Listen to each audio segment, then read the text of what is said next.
Bonjour à toutes et tous, Hélène Schmidt d'Exploring Happy. Je vais vous faire une série d'enregistrements sur lesquels je vais aborder un point particulier pour chaque type qui me semble important à aborder. Ça va être des cas divers et variés et je souhaiterais commencer par le type projecteur et en particulier du projecteur coincé dans un fonctionnement de générateur. Vous voyez, j'ai accompagné littéralement des centaines de projecteurs, étant projecteur moi-même, que ce soit en individuel ou dans mon programme de groupe Projecteur Attitude. Et il y a différentes manières pour le projecteur de s'éveiller à lui-même, du moins d'être exposé à sa nature de projecteur, du moins différents types de réactions à la découverte de sa nature de projecteur. Et une fois de temps en temps, je vais rencontrer un projecteur plus ou moins très résistant à la description qui est faite de notre type en design humain. En effet, la résistance mentale peut être très forte au fait que les choses pourraient se passer autrement. Les injonctions de notre monde de générateurs, 70% de la population est générateur, sont extrêmement puissantes. Les injonctions d'être à travers la quantité de choses que l'on fait, même si même pour les générateurs, cette injonction est elle-même questionnable. Mais pour le projecteur qui a passé sa vie à chercher sa reconnaissance, puisque le projecteur est un junkie de la reconnaissance, il a été très tentant pour lui de se transformer en super générateur. Par ailleurs, statistiquement, sauf exception, le projecteur est plus ou moins cerné de générateurs, et donc a amplifié leur sacral encore et encore et encore. Et en conséquence, il a pris des habitudes. Plus on est exposé longtemps lorsqu'on a un centre non défini au même centre défini, plus on va avoir du mal à se sortir du conditionnement. C'est pour ça qu'il est conseillé à tout un chacun, mais en particulier aux projecteurs, de sortir régulièrement de l'aura des autres pour aller décharger leur conditionnement et en particulier décharger ceux qu'ils ont accumulés dans leur sacral. Et revenons à ces injonctions, parce qu'il n'y a pas que celles à se comporter et à fonctionner comme un générateur qui sont déjà très puissantes et omniprésentes dans notre société, en particulier dans le monde du travail. Il y a également une autre injonction, celle d'un monde qui a été dirigé pendant beaucoup de centaines, voire de milliers d'années par des manifesteurs. Cette injonction à être proactif, à prendre les devants, à initier, à prendre sa vie en main, just do it. Bien, cette injonction, elle est dans l'inconscient ou dans le conscient de tout le monde, y compris les manifesteurs eux-mêmes qui peuvent s'empêtrer mentalement dans quelque chose qui pourtant pourrait sembler comme leur attribut premier, à condition sine qua non de comprendre leur fonctionnement. Mais ça, c'est une autre paire de manches. Et donc cette injonction à initier est un autre fort conditionnement. Et ça, je le vois en particulier dans les projecteurs entrepreneurs qui viennent à moi. Lorsque des personnes résistantes à la première description qu'ils ont pu trouver de leur type projecteur viennent à moi en analyse ou en accompagnement individuel, il y a une vraie discussion qui a lieu dès le début en disant « Est-ce que tu es prêt ou prête à envisager de fonctionner différemment ?» Nous, les projecteurs, nous sommes là pour guider l'énergie et la conscience. Ça ne m'intéresse pas de me battre contre le mental de quelqu'un. Je ne suis là que pour les personnes qui sont prêtes à envisager leur manière de fonctionner autrement. Et lorsqu'il s'agit d'un projecteur coincé dans un fonctionnement de générateur, il est très important d'avoir très vite une discussion avec eux sur leur rapport à leur amertume, sur leur niveau de fatigue, sur leurs éventuels problèmes sous-jacents de santé. J'y viendrai après. Les habitudes ont la vie dure et il est possible de changer. Encore faut-il être prêt à être ouvert à quelque chose et avoir envie d'expérimenter autrement. Ça, c'est l'autre discussion qui a lieu, c'est ok, est-ce que tu es prête à voir les choses autrement? Oui. Et est-ce que tu es prête à essayer de vérifier empiriquement ce qui se passe? Et pour le projecteur, ça va être d'apprendre à cultiver l'attente, ça va être d'apprendre à désapprendre ce que c'est de faire, apprendre à être, apprendre à suivre ses envies. Enfin, ce n'est pas l'objet de cette vidéo, mais il y a énormément d'angles, d'approches pour se reconnecter à sa nature de projecteur.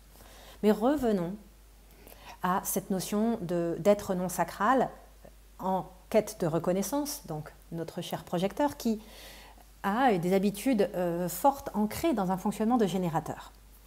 J'en avais parlé dans d'autres vidéos, ce sera à vous de faire un peu la recherche, mais le non-soi est quelque chose de très séduisant et il y a un réel risque de tellement lui trouver de valeur. On va trouver de la valeur dans ce qu'on n'est pas. C'est l'impératif génétique. Là, je vous donne une petite astuce pour aller retrouver la vidéo sur le sujet. Elle s'appelle l'impératif génétique. Eh bien, on va, consciemment ou inconsciemment, attribuer beaucoup de valeur à ce qu'on n'est pas, à des qualités qui ne sont pas nôtres et qu'on va reconnaître chez autrui. Le vrai risque, c'est de se persuader à tel point de cette valeur qu'on déploie des efforts incommensurables à devenir cela. Et ça, c'est le vrai risque du non-soi. C'est de se persuader que si on n'a pas ces qualités-là, on n'a pas de valeur. Donc pour un projecteur, s'il n'a pas des qualités de générateur, il n'a pas de valeur. Vous voyez vite comment ça peut devenir extrêmement glissant. Donc ça, c'est un vrai gros truc à désapprendre. Parce qu'on est potentiellement sur quelqu'un qui valorise énormément la valeur travail, la valeur effort, la valeur... en plus, si on a quelqu'un qui a un mauvais rapport aux thématiques de l'ego-cœur, la valeur volonté.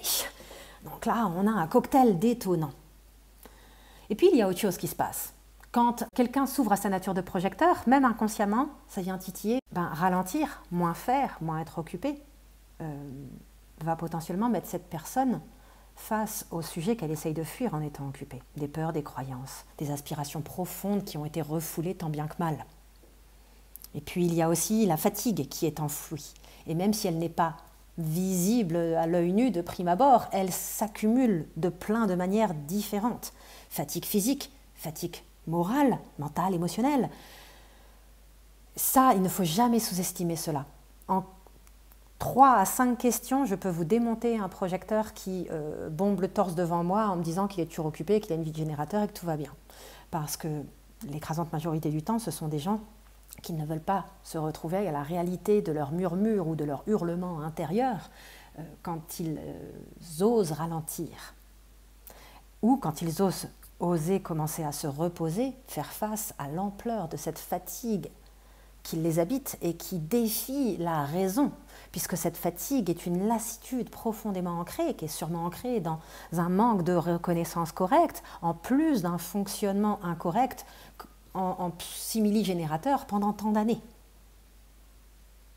Pour certains projecteurs, elle est évidente, ils sont conscients qu'ils sont fatigués même s'ils continuent. Et pour d'autres, il y a des mécanismes de déni et de refoulement tellement puissants qu'ils n'en sont pas vraiment conscients. Et sans rentrer dans des prédictions alarmistes, cela peut vraiment mener à des situations dramatiques niveau santé sans l'avoir vu venir. J'ai l'exemple d'un copain que j'avais découvert comme étant projecteur il y a 2 ans en arrière. J'étais sur le cul, il n'y a pas d'autre mot. Parce que s'il y en a bien un que j'aurais pas pensé être un projecteur, c'est lui. Et en quelques questions que je viens d'évoquer précédemment, je me rendais compte qu'il y avait un évitement de lui, de sa solitude, de ses traumas, de ses difficultés. Et puis, j'ai découvert il y a 6 mois qu'il avait fait un AVC, en fait. Et malheureusement, je me souviens encore d'avoir été tentée de le mettre en garde lorsqu'il avait été curieux vis-à-vis du design humain, que j'avais découvert sa nature de projecteur et que j'avais un peu, avec quelques questions, titillé cette sensibilité, mais je m'étais abstenue en me disant « Ok, qui tu es pour dire fais attention à ta santé, ça pourrait te péter à la gueule très fort, tôt ou tard ». Parce qu'il y a une part de moi qui ne voulait pas croire que ça pouvait prendre des proportions pareilles. Et AVC à moins de 40 ans. Hein. Alors certes, un fêtard, il brûlait la chandelle par les 2 bouts, etc. Mais quand même, alors dans son malheur, il a de la chance, il a pas ou très peu de séquelles. Mais j'ai justement peur que la décharge n'ait pas été assez forte, qu'il retombe dans ses travers et que ça lui repète bien plus fort à la gueule plus tard. Donc espérons que ce ne soit pas le cas. Alors on a un scénario ici un peu dramatique, ça ne veut pas dire que c'est systématique. On a quelqu'un qui a vraiment poussé les choses très loin, mais chers projecteurs, ne sous-estimez pas ce qui peut tôt ou tard vous péter à la figure. Il ne faut rien croire sur parole, mais si vous êtes un projecteur qui est en mode super générateur, autorisez-vous à ralentir, faites face à ces dialogues intérieurs challengeants, faites face à la réalité de votre fatigue qui va nécessiter, ça se trouve, un repos. Parce que quand vous commencez à vous reposer, votre corps, il va faire « Ah ouais, ça y est, tu m'écoutes, purée, attends, je vais t'envoyer à la figure toute la fatigue. » Donc, il peut y avoir littéralement une montagne de fatigue qui tombe sur cette personne. Et ça, c'est des choses qu'il faut apprendre à accueillir. Et il y a des décompensations plus ou moins fortes qui peuvent avoir lieu. J'ai toujours 1 ou 2 personnes dans chaque édition de Projecteur Attitude qui va décompenser comme ça. Rien que par la compréhension et l'ouverture à soi-même, à son fonctionnement et à quel point ils se sont maltraités. Et puis aussi des choses que ces personnes savaient profondément et qu'elles essayaient d'enfouir. Et à un moment donné, l'évidence est telle qu'elles ne peuvent plus et donc elles doivent gérer une période de transition, d'acceptation de cela. La décompensation n'a pas à être violente, mais elle peut être réelle pour certaines personnes. Mais au-delà de ça, la clé pour le projecteur, pour finir sur une note positive, c'est de comprendre qu'on n'est pas forcément uniquement à travers ce qu'on fait. Le projecteur est là pour la qualité et pas la quantité. Et il est là pour guider la conscience et l'énergie. Il n'est pas là pour faire, pour être actif, pour être productif, pour être dans l'opérationnel. Et bien sûr que ça n'a pas à être non plus la croix à porter des générateurs qui ne sont pas là que pour ça. Enfin, il y a aussi beaucoup de générateurs. Allez regarder la section commentaires de ma vidéo sur les générateurs, qui est une des toutes premières que j'ai fait en design humain, je crois que c'était en juin ou en juillet 2020.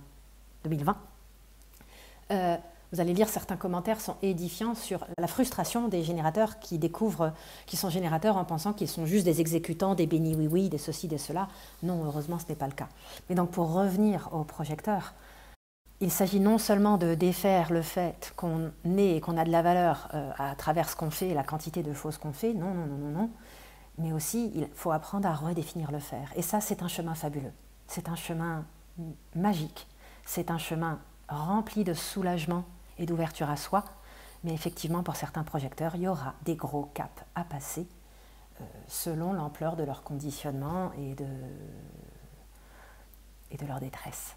Voilà, en tout cas, chers projecteurs, sachez que vous n'êtes pas seuls, sachez que vous êtes soutenus. J'ai un groupe pour projecteurs sur Facebook qui s'appelle Une vie de projecteur par Exploring Happy. Et j'ai un programme pour projecteurs qui a lieu à peu près tous les 8 à 10 mois. La prochaine édition de Projecteur Attitude qui ça va s'avérer pleine de grands changements. Déjà, Projecteur Attitude 4 avait un peu évolué par rapport aux 3 précédentes éditions. Mais alors, cette 5e édition, elle s'annonce de la dynamite. Donc, n'hésitez pas à aller vous inscrire sur la liste d'attente. Les informations plus précises seront partagées, on va dire courant février, je pense. Et donc, les inscriptions et le démarrage aura lieu en mai ou juin. Voilà, à bientôt!